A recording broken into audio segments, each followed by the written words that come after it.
Ramdam na nakapirma kayo. Ang sarap. Kasi kahit ganitong paraan lang, makatulong ako kay Tatay Digong. Naiyak ako. Ano ba yung mga legacy ni Tatay Digong na Sobrang nagugustuhan dami. niyo po? Lahat-lahat ng mga legacy niya nagustuhan. Unang-una yung sa droga. Kasi naging safe talaga. Lalo na nung nag-aaral yung anak ko.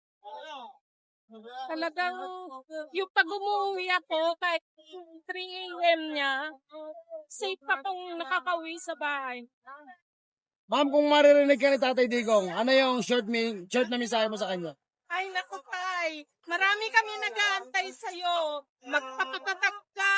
Alagaan mo yung sarili mo rin kasi ikaw yung unang dyan. Basta antayin ka namin, Tay. Salamat, mami. Thank you, ma'am. Thank you. Nakadalawang grove yan. Sa kayo sa Gentry, ma'am?